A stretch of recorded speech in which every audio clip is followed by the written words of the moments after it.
MJ. Okay, ladies and gentlemen. Beautiful Wednesday here. Thursday for you. The episode 111. So, grab yourself a refreshment. Get your posture up, and let's have a great show.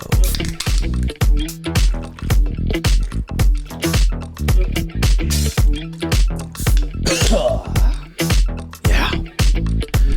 All right, we got a lot to talk about today. A whole lot. First, thanks to the sponsors, patreon.com/Red Hawk Academy. All sorts of content, years and years of content up there. And then we got Phillips Law, ladies and gentlemen, 1 billion plus one for their clients, trusted and recommended since 1993, over 1,800 Google reviews, official partners of the Arizona Cardinals and ASU Sun Devils. You need Phillips, and they have an official call line, 602-388-1669, have an attorney available exclusively for our audience, family, and friends for any legal advice, free of charge. So, welcome in. And today our guest is my buddy Nate and Joko.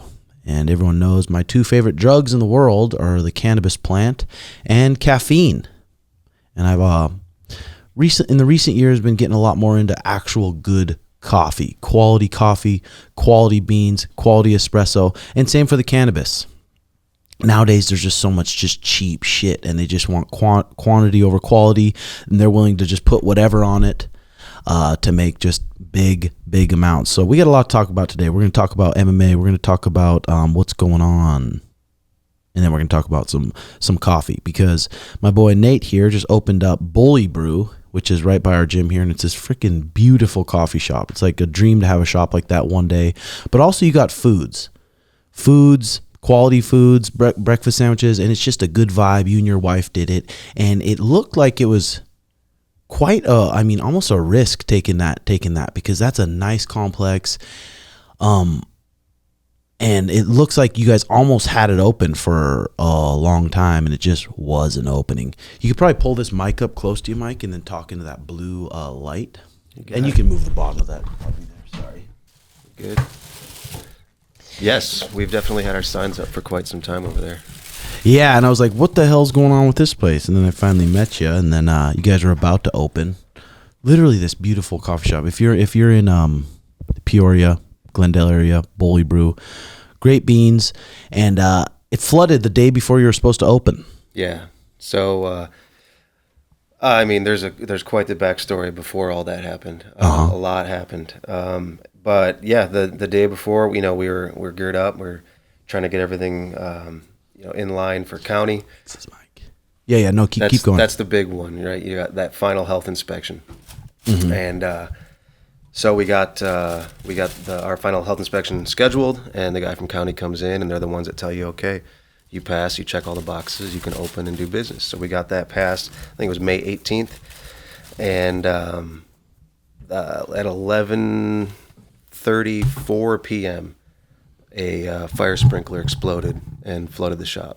So everything was brand new. Yeah, all the machinery, I don't know if anyone knows what those things cost, but those machines are not cheap. The espresso machines, refrigerators, grinders, all the cabinetry. And a real espresso machine on average, maybe for a shop like yours, is going to run around $10,000 to $15,000 for the espresso machine itself, and then maybe for the grinder around $5,000. Yeah, for a good grinder, $3,000 to $5,000. Yeah, you can get away with some others. I mean, we've got a little bit of both. We've got one, it's like about $1,000, and another one it's about $4,000. So that's the one that you see that weighs itself, weighs out the shots every time. Was this you and your wife's first coffee shop you've opened? Second. We started back in, my gosh, is it 7 years ago now? Started in farmers markets. It actually kind of started in our house, where a lot of businesses start. You start doing something for yourself, and then friends are like, hey, man, that's really good. Can I have some of that? Like, all right, brew a gallon of coffee for your friend. They're like, hey, my friend tried it. Can I get a gallon for them? Like, okay.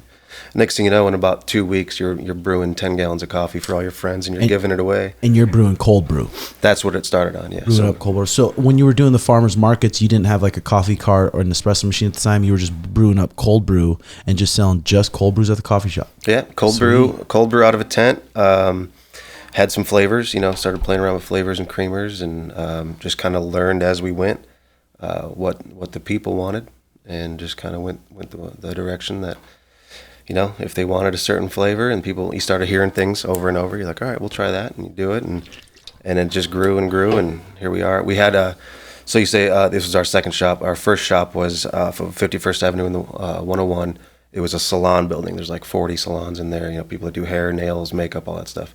And there was a little 98 square foot like kitchen with a bar top.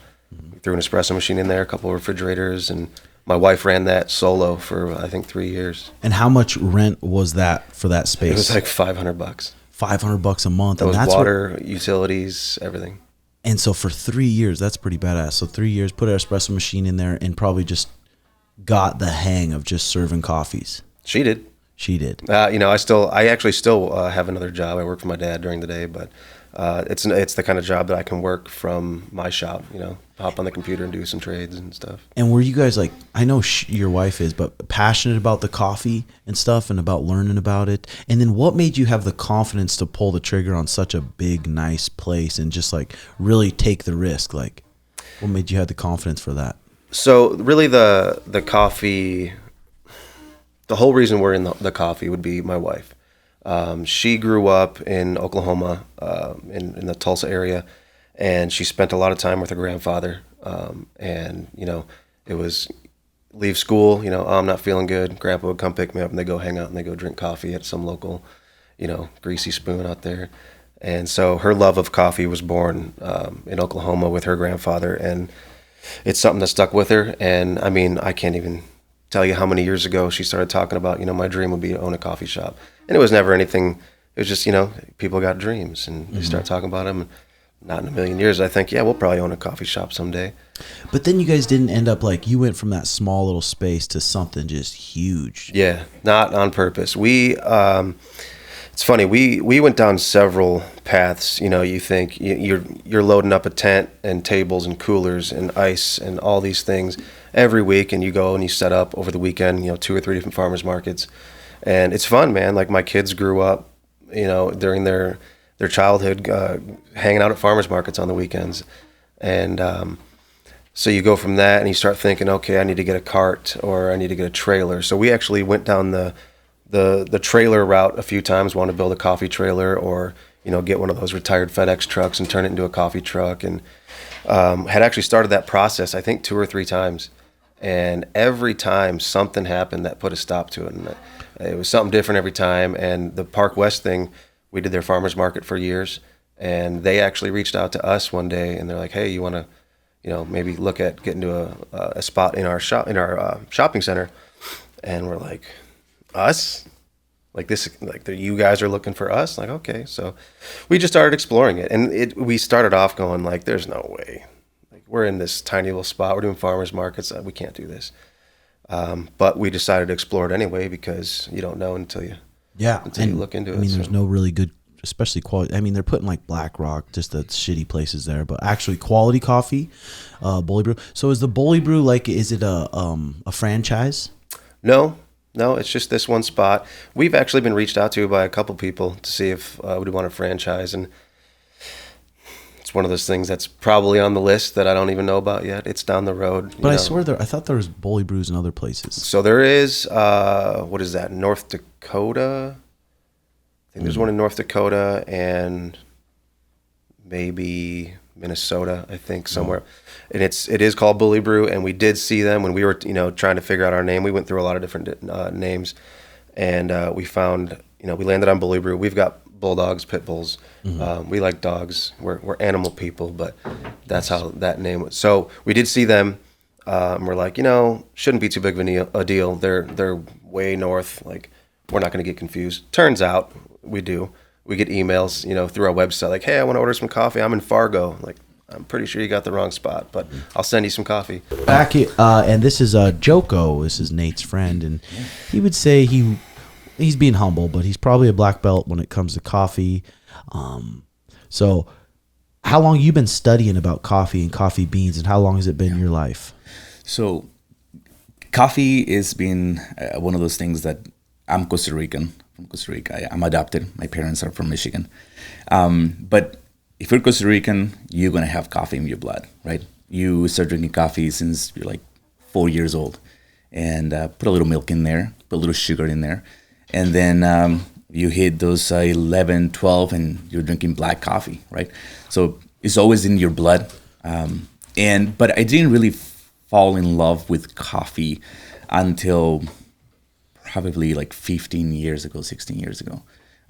When my sister, older sister, she was deep into coffee, and she every Christmas when she came from college, she brings in coffee and does some testings and talks about the beans, talks about the regions and varietals of coffee and all that, and it got an interest in me. But I was never gonna be working in coffee. I was I studied international business. I wanted to be in the corporate, and then I went for political science, and I love politics, but never really wanted to have a business in coffee. And then when I moved to Arizona 7 years ago, I found that Arizona was lacking a little bit in the coffee side of it, and that's how I got into it. But deep in coffee, 7 years of getting to know every aspect of it. The things that we don't see. The things behind the scenes, farmers, what's life with the farmers, what I was always really interested in knowing the journey from getting that seed on the ground and then all the way to the cup that you have. Right? And does it matter even how quality the soil is even? Oh my goodness, yeah.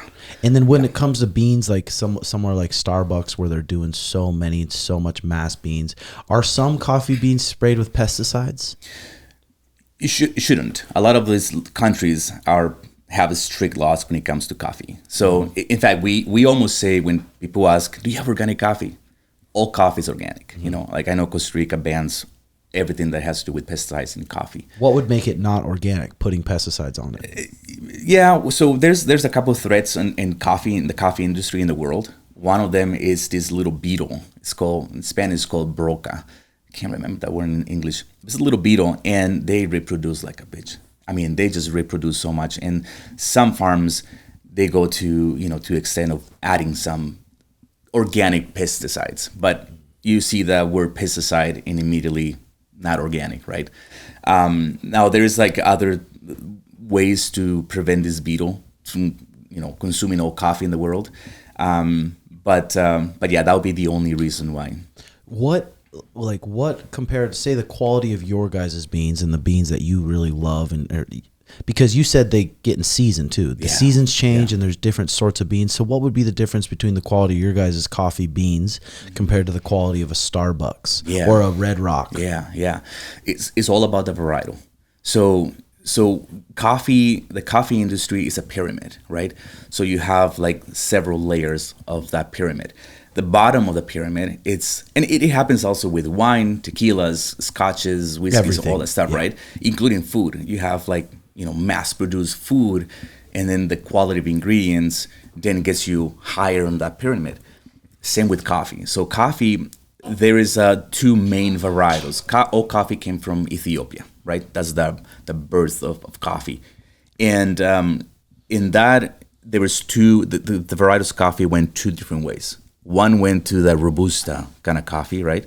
The other one went to another varietal, which is like the one we use. The Robusta coffee spreads like weeds. That stuff you can find. I have a house in Costa Rica, and I have a bush there that I'm trying to kill. Actually, eventually died. It's Robusta coffee. It just grows.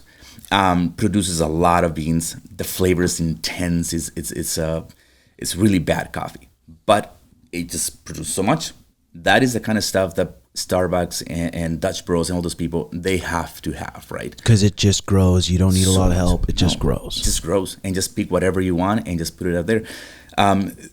There is the the concept of Starbucks, knowing that you're gonna put a bunch of syrups in there and you're gonna put just massive amounts of other things other than coffee, they have to have a coffee that not only is available, but also it has to be even the roasting process. They have a coffee that can withstand like just being burned.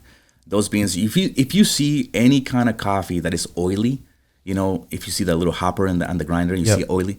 That's garbage. So even if you open up your bag of coffee beans and they're oily beans. Oh man, no. Really? Throw that shit away. That is over roasted, it's burned. And now we're saying if you go anywhere in Europe, you're gonna see more of a lighter roast, and that's something that the US is going more towards. But we're talking about varietals, right? So that's the thing that. Wait, what's the word? Varietals? Varietals. Varieties? Yeah, we call it varietals. There's varietals cultivars, but what happens is that varietals are natural mutations in coffee that, and the story of coffee is incredible. Like if you really start studying that where it comes from, and we know coffee comes from Ethiopia, right?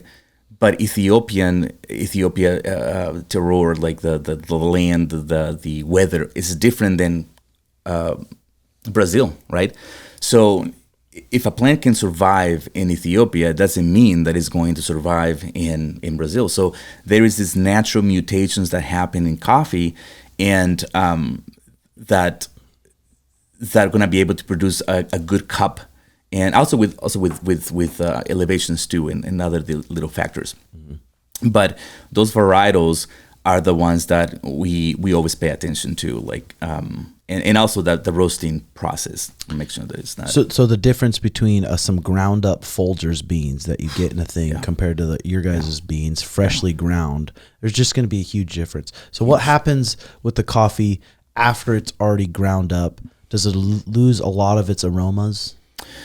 No, we actually going to go back to the process of it. So, and that's what I fell in love with this, because the process of picking the coffee. So back in the 90s, we were picking coffees just by the bushel, right? You pick a bunch of coffees, the red, green, whatever. Just picked it, and then they give you some cash. And now there's different laws. Now we're going to pick up just the red beans, like the really nice ripey beans. Other places like Starbucks and they just don't have those processing rules, right? So you get those red beans. Then you go into the processing center in each country, Costa Rica, Honduras, whatever. And then you're going to figure out what was the process you're going to use. Are you going to use a dry process? Let's say in Costa Rica, there's a drought. And we're not going to use a lot of water to process this coffee. So all we do, we put it in patios, all the coffees, dries, and it becomes a little fermentation, right? A little fermented. That is one process to do, you can have the coffee. The other one is just wash the coffee with water. You get everything clean out of the actual bean, the seed, get all that stuff out, and there's no fermenting taste. That's the other process. And there's other ones, but they're the main ones.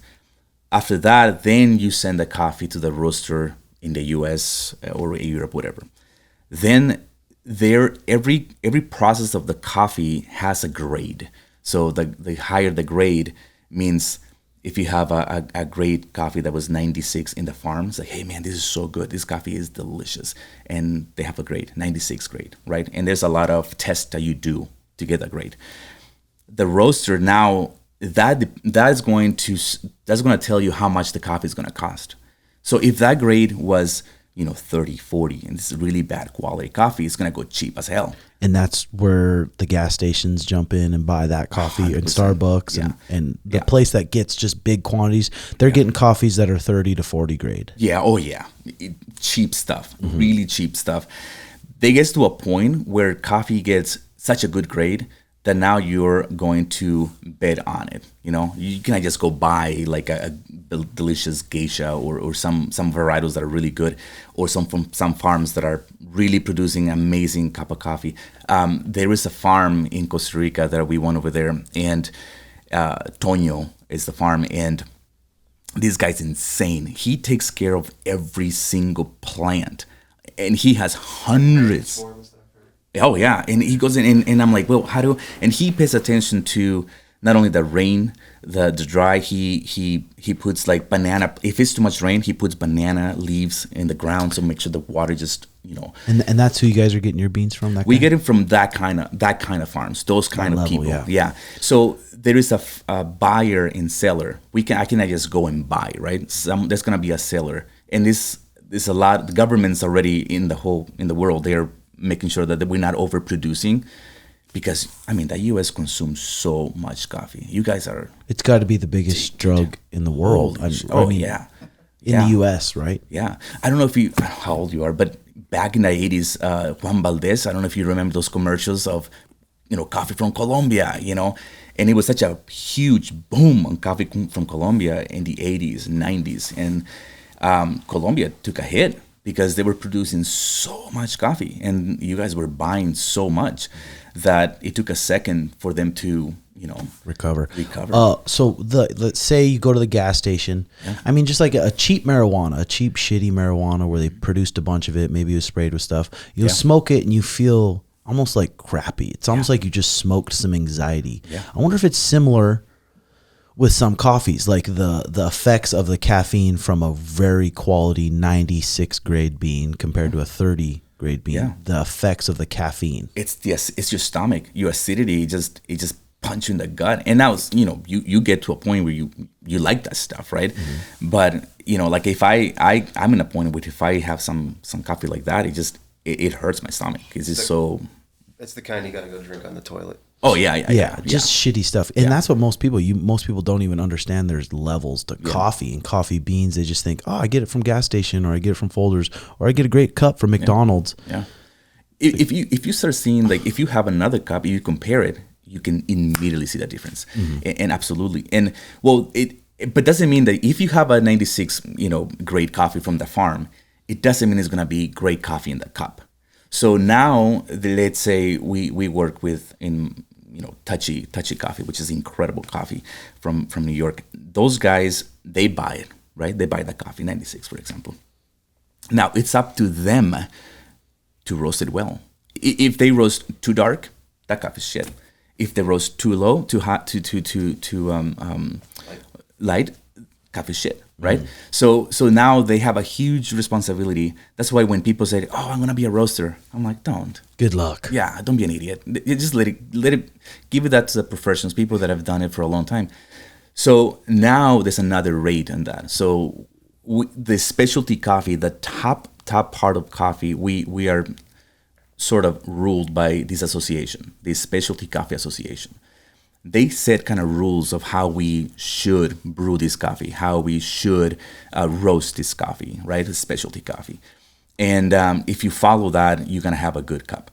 So let's say now the roaster does an incredible job, right? So they call me as a coffee shop and says, hey, Joko, you know what?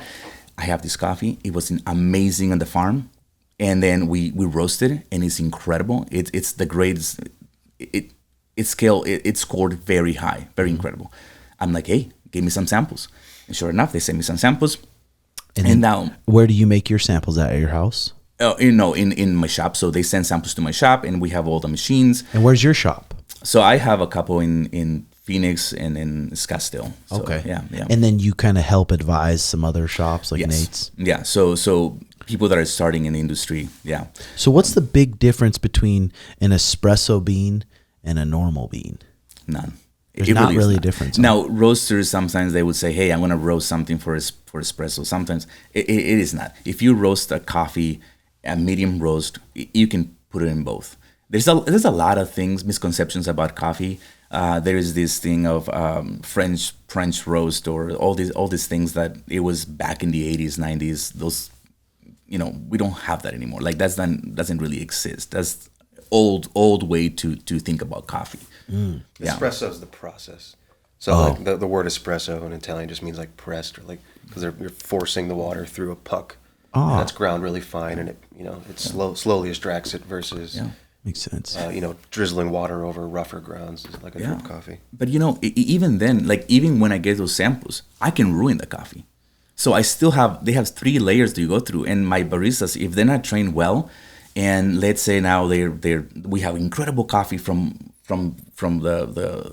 the guy producing it all the way to the roaster. Now I get it, and my baristas are not trained on how to properly use espresso machine, how to properly use a drip. They're gonna ruin your coffee. So even because each bean is gonna, do you have to switch your machine around a little bit with when it comes to each bean to get it right? The settings, yeah. Damn. It's all about the grind setting, about the how much input. So let's say we work in the coffee industry, we work with ratios, right? So we have 1 to 2 ratios, 1 to whatever ratios, and with that, you have to adjust the settings, you know. Yeah, I mean, I started just kind of doing better coffee with the AeroPress, and then now I moved to a Gaggia Classic machine. Shit. Wow.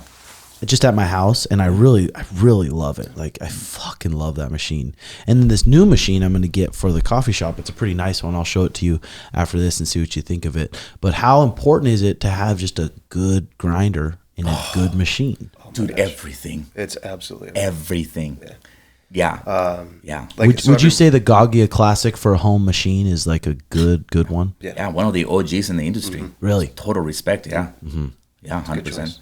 And the grinders, are those underrated? Like, you need a good grinder? Yeah, I would say. I mean, you need a good set of burrs in there. Something that can be finely adjusted. I think we're talking hundredths of a millimeter or something on the machine that we're using. It's a Malconic, is the brand that we use. Yeah. But like he was saying, we go in every single morning, and we're there an hour before open. And whether it's a new bean or even if it's yesterday's beans that we're still using, those beans change over time. Once they're out of that bag, they're degassing the whole time. So the bean is changing every day. And so we go in and we redial it, and we do like a sommelier would with wine or tequila or whatever. We're sipping it, and we're aerating it, and we're trying to get the bitterness out of it, the sourness, the saltiness, and you try to get to that perfect. The center of the compass, So yes, because like if you bought a big thing of Folgers and it's already ground up and you get it home, it's got to be missing a lot of shit. I mean, the benefits of the coffee bean itself, it's got to be fucking lacking. Not to mention, did that thing sit on the shelf for 6 weeks or 6 months or probably you don't know? Yeah. A lot of times, like anything you're buying from Costco or off the shelf, probably sat in a warehouse for half a year at least. I mean, they're just producing so much of it and just backlining it on shelves, and then they'll just ship it out of the warehouse, and we get fresh order every week. Are coffee trailers and coffee stuff legal in AZ? They're legal just to have. If you know the owner of a complex or something, they'll let you park something and get going. It's just like a farmer's market. You find connections to different markets and events. Food truck Fridays, something like that. And there's some stuff you got to do with the corporation commission, and like you gotta have a business. You gotta have a mobile food permit is one of the things. A food permit, even if it's just coffee. Oh yeah, even by city too. If you have one of those mobile, you have to get permits for each city. You don't have like a blanket one for the whole state. You have to get every city. If you are in Tempe, you cannot just go to Scottsdale. You got to get a permit also in Scottsdale to be able to operate. Yeah. So for the listeners out there, the coffee is just a hell of a drug. And if you try some quality stuff and start thinking about the coffee, and maybe ask your coffee shop where their roaster is or where they get their beans from, and you try some good coffees, I feel like you really will see the difference. Yeah. Always ask also, when was it roasted? You want a week, 2 weeks. There's some amazing coffees that I had for like a month, but you don't want too fresh, and you don't want too old up coffee. Okay. Good to know. Well, we got some big fights coming up this weekend. The Usman and Chimaev. God damn. Usman's a beast for taking that fight on short notice. First fight at 185 to 2 weeks notice against Chimaev. I don't know how he's going to get it done. I mean, if he can really wrestle hard and he can force Khamzat to take 2, 3, 4 shots and shut him down, now Khamzat's going to be forced to box with Usman. That's going to be his best bet. But does Usman have the gas tank to shut down those takedowns early on? Because I really feel like Khamzat's going to sprint at him and force those wrestling scrambles. And anyone who's been in the combat sports knows that will take your gas tank real quick. And the same thing for Volk. boy, do I hope Volk wins. I'd love to see him fucking catch Islam. And you watch the embeddeds, and it looks like he has the confidence that he's going to be able to. But again, after stuffing 3-4 shots, maybe getting taken down a couple times and having to work back to your feet, your energy gets zapped, especially taking fights on short notice. So I'm looking forward to it this weekend. And then also a rumor is Jake Paul versus Masvidal. That's an interesting fight. That's a fucking interesting fight. And you know what? People are going to hate about it, but it depends how many rounds. Maybe 8 rounds. But right now, 8-round fight, I feel like it might be, I think it probably will be Jake Paul's toughest fight. I think Tommy Fury is still a tough fight, but I think Jake Paul has a chance to beat Masvidal in a boxing match. Looks like Masvidal's been training a little bit, hitting mitts and shit. So that'll be an interesting fight there.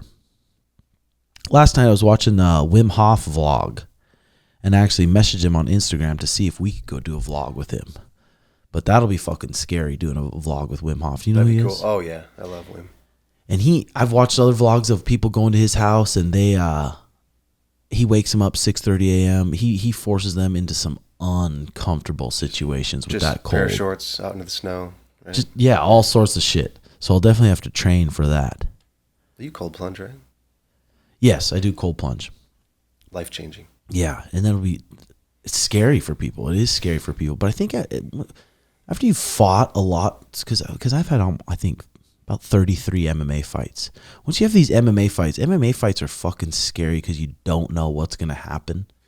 And maybe you sign a contract, and in 6 weeks, you're going to fight this guy. Say when I was 22 years old, I was fighting a Russian who was 23 and won as a professional. And I knew in 6 weeks, this guy's going to fly from Russia, and I'm going to be locked in a cage with him and fight him. So you got to battle a bunch of demons, and you got to be disciplined on your diet, and you got to be hungry, and then you got to go fight this guy. And after you do that so many times, it makes things like that a little less scary just because you've been through stuff like that, which is good. Also been watching Love Island. Love Island, it's a juicy show. It's a fucking juicy show. And it's they talk to each other through this wall. Most people know what Love Island is. And then they propose, and then they get to see each other. And with this one couple, it's like they see each other, and it's just the guy, you can tell the guy's maybe a little bit insecure, and he's like kisses really weird, and he kind of throws her off. I'm like, fuck, what happens in a relationship? Like Father John was saying, you're supposed to wait till marriage before you have sex. What happens if the sex is so bad and that girl has a decent little body count in the past and just always thinks about how good the sex was with her ex?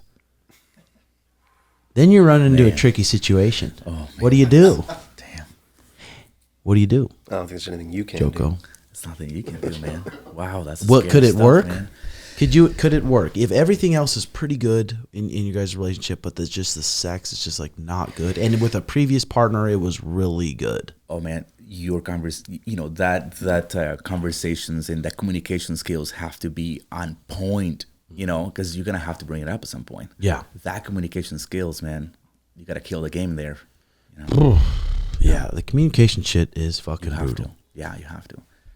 So this was Chael Sonnen commenting on former title challenger Chael Sonnen weighs in on the UFC split with USADA, and he says you got to have a clean sport, but what you don't need to have if you're function like USADA is have anyone know you exist. They want to do such a big deal. You are not a speaker. You are not a thinker. You are not a drug tester. You are not a scientist. Somewhere you got this role. Just keep the suit on and take the role. The customer UFC didn't announce they were going to go in a different direction, which means it wasn't there yet. It's all part of negotiation. When Tiger comes out with his statement and buries the UFC, I'm left to wonder, was he trying to damage to his own client, or was he trying to negotiate? He might have thought, I'm in the middle of a negotiation. I've got a Hail Mary pass left, and that is to get the media and have the media put pressure on the organization to bring them back to me. He might have thought that. He's not a thinker, this guy. This is not a smart guy. So they are going to do some drug testing, but just not with USADA. It's going to be a different one. I was hoping they'd just fucking let it rip and go, no drug testing. But then you got young kids. It's like young kids getting into it, and then it's unhealthy. And then everyone, because if they did do no USADA and you weren't on some sort of supplements, you're at a disadvantage. You get on some fucking good supplements, some illegal ones. Now you can train 3 times a day and recover. And when you can put in that many more hours on the mat or in the cage, it's sparring, training, you're gonna be fucking way better. It's a fine line, right? I think it was what Craig Jones, he said, you need the right balance of autism and steroids. Right? Yeah. to Talk about Gordon Ryan. Yeah. Yeah, but again, if you're in 35, 36 years old, 37, and you're in the UFC competing with these 21-year-olds, and then you get your testosterone checked and it's 200 levels or 300 levels, it's like you're at a big disadvantage. And then is it cheating if you get your testosterone to normal level, 800, 900, where those 21-year-olds are at? So it is a big disadvantage for the older guys, but that's what you're signing up for. So I do have a question though. You invited someone to the show has no idea about MMA. That I'm really young in it, right? Yeah. And I'm interested in now, you know. But the question that I always have is the level of smack talk that you do before the show, right? You have to sell the fight, right? Number 2 questions. One, the amount of smack that you talk and the trash that you do to the other opponent, does that affect you a little bit mentally? And that way you have to, reciprocate that level of aggressiveness in the talk way before the game, before the show. like if they get personal and say talk about your family, do you feel like you have to talk about their family back? Yeah. I mean, yeah, that's the thing. And all the fights that have been the biggest, with the biggest buildup, the people have talked about their family and brought their family, and they brought religion into it, like with Conor and Habib, and then even Dillon Danis and Logan Paul's fiance brought that into it. So it sucks. You never want to get to that level where you're bringing in family into it, but to have a huge fight where everyone's tense and they just want to see what happens and they just want to see someone get fucked up. But still, it's like, do you really want to bring it there? But do you do that just for the fight, or do you truly believe that about, everyone's different. Everyone's different. The smart guys will not get emotionally attached to anything that's said. Like the high level people. They won't let Cerrone never really fell into that. I mean, he didn't too bad. And then, but when he'd get in the cage, you could tell his emotions would take over, and that was his downfall. When in his really big moments, even his last fight, we were in the locker room with him, and he was just like, he looked so scared and uncomfortable, like he did not want to fight. And the high level guys that are in the top 3 in the championships, they usually don't let emotions come into play. Yeah. But even with Aljo, when he fought Sean last, I feel like the crowd did affect him. All the pressure, all the press conference, everyone yelling at him, him having to turn into this person that he's really not. I feel like in the fight, it did affect him a little bit. It held him back, and he wasn't. Other people, he'd sprint right at him, force him to take him down. I also think the game plan that we had helped with that. But yeah, that if you can get an opponent emotional, then you want to get them emotional for sure in the big show. Regardless, they're going to load up a little bit more. They're going to be a little bit tense in their shots. They're not going to be thinking super tactically and technically. They're going to be thinking, I want to hurt you. Yeah. So at a high level, if you can get a person emotional, then you do it. And a good way to get a person emotional is bring their family into it. Shit. Yeah.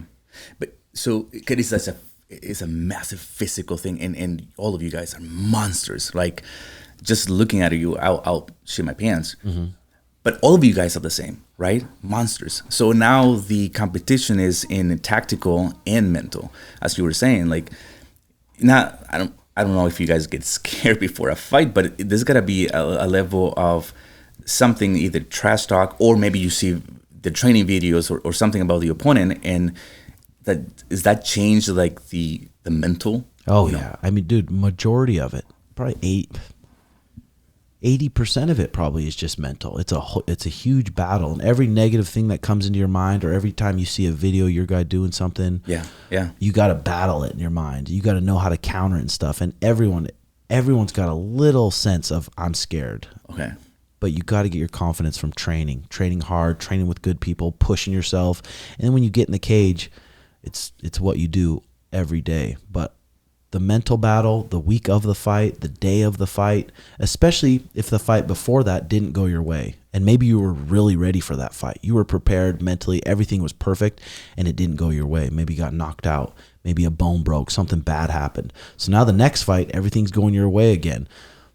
Being able to focus on what you can control and focus and bring yourself back to that moment and not think about what happened in the last fight and not worry too much about what's going to happen after this fight, because there's a lot of pressure on guys because most fighters right now are making, if you show up, you get whatever it is, 20,000 or 30,000. If you win, you get another 20 and 30,000. So now there's money on the line. So there's a lot of pressure there. And then a lot of people too, if you lose two in a row, then that third one, you're probably going to get cut. And then you don't have a job anymore. And you just dedicated your life to this martial art to get to this UFC, to this big show. And now it's like one fight away from getting cut and having to start all over. So all those things that you're battling in your mind, but you have to be able to ignore them and bring yourself like where you're at and focus on what you can control. And that's way easier said than done. Comes to the coach. So, I mean, the coach can help. The coach can help, but again, it's going to be the fighter. Wow. Yeah. Damn. It's fucking crazy. It's a crazy sport. John Eblin sounds off. John Eblin's the Bellator 185 champion. He sounds off after Gordon Ryan suggests MMA should allow athletes to be on steroids. And he says there's a reason your health sucks. And I agree. I mean, that cannot be good for your liver and your health, just blasting yourself with steroids. But there's got to be a way, because there's got to be a way that you can do some peptides, or where they can do a test where they monitor your levels to where they're not over a certain level. Mm-hmm. And it's going to be more beneficial for your health than not. But a lot of these things in combat sports are illegal. Just like everything, though, is if you fucking abuse it, it's going to be bad for you. Mm-hmm. Mm-hmm. What else we got here? Conor McGregor and Canelo Alvarez trade barbs over potential fight. I'll kick you raw pink. Yeah, Conor was blabbing at Canelo Alvarez. And that would be a big payday fight, but I feel like that would be a fight where Conor got really knocked out bad, cold. Just Canelo's big. He's a lot younger than Floyd. He's a lot different style than Floyd. Floyd has these brittle hands. He's broken his hands so many times, so he's not going in there to fucking crack people and KO them because he doesn't want to break his hands a lot. So a lot of the times he's going in there to outpoint these guys and just get paid. Canelo Alvarez, he looks healthy, and he swings at guys to kill them. And that would not be a very good fight for Conor, I don't believe. Damn. What else we got? My wife has terminal illness. She wants to have sex with her ex one last time. What do you do? What do you do, boys? What do you do, Joko? Damn, man. That's holy crap. It's like when you're in a deathbed and you have to make a heartbroken husband says his wife's dying wish was to sleep with her ex one more time. My wife has terminal disease. She projected to live at most 9 months. I am, of course, destroyed. We've been together for a decade. I don't remember life without her, and I don't know what I'm going to do when she's gone. I have been doing my best to make the last days of her life good and grant whatever she wished. He explained that his wife would need a wheelchair for 4 or 5 months, and then she would be bedridden if she didn't decline faster. To add to the man's sadness over losing his wife, she reportedly asked him if she could be with the most physical, compatible lover she's ever had. Her former. It's a kick in the messed up. It's a kick in the balls, man. Yeah. Yeah, sure. Have fun. See ya. How much do you love your wife? That's what I'd ask that guy. Do you really love her? You gotta pay out, man. Then let her have a fucking run. Pay all those bills. Do you say yes or no, Joko? This is a question for Nate. He has a wife. If Mariah said that to me, I would say you gotta do it. Are you serious? Like, I love you. I want you to be happy, and you're about to die, and that's what you want. Yeah, but what if she doesn't? She doesn't die? What if she doesn't? It pulled through somehow. See, that's what I'm talking about with these That's with a woman who's had a ton of previous partners. Yeah. And it's like, fuck. Can she be honest with you? It's like, that's tough. But I mean, if your wife's terminally ill and she's gonna die, she wants to have sex with her. I mean, how much do you love her? If you really love her, you'll let her do it. That's what I think. You have to make sure that it's for real. She's gone, like, otherwise you're. Then what? Then she doesn't leave. Oh man, I'm outies. Joko is outies. I'm outies. Okay. A fight announcement here. Cody Garbrandt will take on Brian Kelleher at UFC 296, December 16th. That's a way better fight than for Cody Garbrandt. Cody was going to have to fight Mario, and Mario was going to probably fuck him up, probably finish him. When I saw Cody versus Mario, I was like, damn, what a bad fight for Cody right now. But Cody versus Brian Kelleher, that's a good match. Brian Kelleher really can't crack a grape with his punches, but he's a good grappler. That's a very competitive match, I believe. Islam Makhachev on Instagram today. I was asked in one of my interviews, can Khabib come back and beat Strickland? I can say with confidence that he would easily do it. Almost 3 years have passed since Khabib finished his career, but never misses a workout. That's pretty crazy. Alex Volkanovski has revealed that he weighed 180 pounds when he got the call to fight Islam Makhachev at UFC 294. Volkanovski confirms he still intends to fight Ilia Topuria at UFC 297 in January, despite fighting Islam at UFC 294 this weekend. Damn, that's pretty badass. So he's 180 pounds. He needs to weigh 155 scratch weight. So 25 pounds, that's pretty, 25 pounds. If you haven't been dieting clean, that's going to be a good little cut. If you've been kind of dieting clean, 25 pounds, that's pretty average for most guys. How long would it take you to lose it? It's going to have to take him about 13 days. Yeah. 13 days. A lot of it's going to be a water cut, though. A lot of it's going to be just cutting the water and then filling back up. But still. Those cuts, those are nasty. I've seen videos. I've never had to go through anything like that. I know kind of being in these circles, you know some people that have done it, and it is nasty, brutal. There's guys that are passing out on scales. Yeah. And people have had to carried up to the scale and held up because they can barely stand up. I feel like everyone should have to go through a weight cut in their life and just be starving and thirsty and not be able to do it. You still got to wait another day or 2 days and you're starving, you're thirsty. It just does something to you. It makes you grow mentally in a little bit way. It makes you grateful every time you get to eat something. And it does give a lot of fighters like eating disorders. Now you sit down to a meal, you don't have a contract, you don't have a fight coming up, you sit down to a meal, you know you can eat as much as you want. And you know there's going to be a time in the coming weeks, in the coming months where you sign that contract, now I have to make this weight. So I can't eat if I want to. So create some eating disorders there. Pimblett seems to be okay with it. Yeah. Per TMZ, Conor McGregor will not face criminal charges over the interaction he had with a woman at the NBA Finals game. Prosecutors concluded there was insufficient evidence as well as contradicting and no corroborating witnesses to prove beyond a reasonable doubt that McGregor sexually assaulted the woman during a bathroom meetup at the Nuggets versus the Heats. Yeah, it's like some bitch wants to make money probably. Because they walked out of the bathroom fine and she looked completely happy. The UFC have removed the following 8 fighters from their roster. John McDessie got the boot. JP Buys got the boot. Shane Young got the boot. Tucker Lutz. Camille Kirk. AJ Fletcher. Andre Fiallo. Carl Deaton. Damn. Yeah, and it's weird when you get, depending on what your age you're at too, what do? Hopefully you have a backup plan that you have an idea of what you're going to do after the UFC. Because you get cut from the UFC, it's like you go to these lower promotions, you're not going to make any money, especially not enough money to survive. So you got to have an idea. Or you can be like, I'm going to fucking battle back. I'm going to battle back. If you're a little bit later in your 30s, probably not. But if you're young, you're like, okay, if I can go put 2 wins together, if I can go put 2 finishes together in the local region, you might get another shot. But that's tough.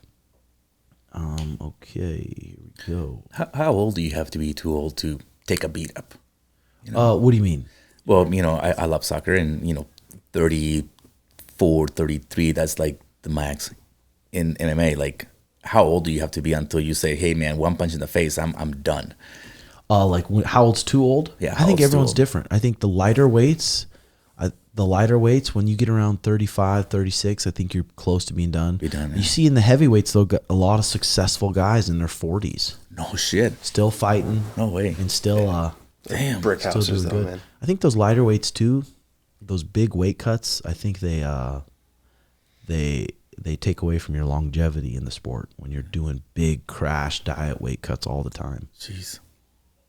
Dillon Danis claimed that he made a purse of over $1 million for his fight with Logan Paul on Saturday night. I mean, Dillon is the best troll out there. He just really is. And I wonder if he's a cool guy in real life, but he's so delirious when it comes to fighting. But all that delirious and almost retardation got him this big, fat payday.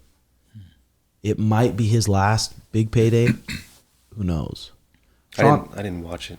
What happened? Yeah, I mean, he just kind of walked at him, and it was a punching bag, and Logan Paul just pretty much lit him up the whole time, and he just tried to stay safe and go to a decision, and he tried some jiu-jitsu moves that failed miserably. I heard there was a takedown attempt. Yeah, and Logan jacked a boxing match. It's a lot of security there, man. Holy crap! There was. They knew that was going to come, right? They knew that was coming. Yeah, for sure. So it's kind of a little bit embarrassing for Dillon. But that's what I'm saying. Going back to the trash talk, right? I mean, like, these guys been doing this. Like, it was doing it for a purpose, for a reason. At the end of the day, like, you know, you got to promote this fight, whatever it takes. And if you're mean and you say this shit too, and now a lot of people want to watch you get beat up, whether it's they want to watch you get beat up or win, then now you're gonna have some more negotiation when it comes time to renew your contract and stuff. Compared to being quiet and humble, it really is the entertainment business. Yeah, you pull the viewers, they're gonna look at you seriously. Yeah, I think a lot of these Paul fights are like that, though. I think there's so many people out there that just want to see him get beat by somebody. So he just keeps, and then he keeps winning, which is kind of picking people out. And but it's kind of switching a little bit. Like, now people are like, oh, freaking Paul! Like, oh wow, I used to hate this guy, and he's actually legit. He's pretty good. Yeah, he's pretty good. Yeah, there's no doubt the guy's got some boxing skills. But I also feel like the guys that do fight him, they're like not the same. You know, these guys that came from, whether it's UFC or they're retired boxers or whatever. Yeah, they're a little bit older. But there's not like the same person when they go to fight him. Oh, for sure. I'm curious to see what Masvidal is going to act like. Yeah, again though, like Jake Paul's in it. He's training like a professional boxer every day. These guys, when you're an MMA fighter, you box maybe just box maybe twice a week, maybe once a week. Other than that, it's kickboxing. It's kickboxing with grappling. It's jiu-jitsu. It's wrestling. So you're not doing it. So you go against a young kid that has a lot of money. So he has good trainers, and he trains every single day, pure boxing twice a day for, 3 years now?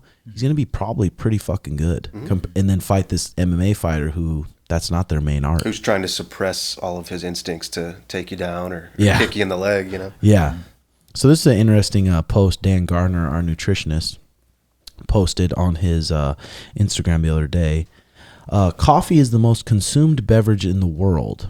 Epidemiological studies with prospective cohorts showed that coffee intake is associated with reduced cardiovascular and all-cause mortality, independently of caffeine content. So this is a long. This is like one of those studies, actual studies, but talks about the effects of coffee and how it's actually good for your liver. Oh, it's insanely amazing. Just cut the sugar out of it and just do a nice black coffee, a nice espresso a day. You're good. Quality. Oh, you're good. Yeah. We got to get you in, you and whoever else is that, deeply interested in the little nuances of coffee like that. We can get you in and get you do like a cupping or something. Oh, that would be fantastic. Or where you're tasting all these different, like he's talking about the ones that are unwashed, like the naturals and the washed, and these fermented ones and the anaerobic or whatever. Some funky stuff. And yeah, man, it's cool to just sit there with like a flight, like you'd get a flight of whiskey or whatever, and just taste them all and just see, like, you can taste the fruit on them and stuff. What's your kind of, is yours just straight espresso, or do you like a cortada, or what kind of? Oh yeah, my favorite, I go for a cappuccino. Nice little cappuccino, just no sweetener at all. No sweetener at all. Yeah, I like some good raw milk with the coffee and a little bit of honey and a little bit of cinnamon. I heard people are into the raw milk thing. It's good. Really? I think there's a vendor at the farmer's market here that's got raw milk. Yeah. Really? Yeah, there is. We had a relationship with, what was her name? I don't know. I think they end up selling the farm, but there's a lot of weird regulations around raw milk too. Especially some states it's not even legal. Right. No crap, really? Yeah. Mm-hmm. Oh, wow. They want it to be pasteurized, processed, all that stuff. Mm-hmm. Recently, I went to the cold brew, I think it was the press warehouse, where they distribute all the cold brew and they make all these different caffeine beans and stuff. That's a pretty cool little joint they got going Yeah. on. Nice big ass place. All right, boys. I think that's it for the day. Thanks for coming in, Joko. Pleasure, man. Thank you, It's Nate. fun. If you guys are in Pleasure. Peoria, Glendale, make sure to try it out. Bully Brew. Their food's amazing. Nate whips it up back there, and their coffees are amazing. And what's your shop's called, Joko? It's called Verdinas. What's Yeah. the cross streets? So 5th Avenue in Scottsdale in Old Town. Okay. And then we have Missouri in Phoenix, 12th in Missouri, as a complex called the Fred. Sweet. Verdinas, yeah. Right on, guys. All right, hit that like and subscribe button, and also on Snapchat now. Snapchat Tim Welch MT, and for the ultimate supporters, Patreon.com/Red Hawk Academy. So give it a look, and hit that like and subscribe button. Comment what you guys think below. Love you guys. See you next week. Bye bye.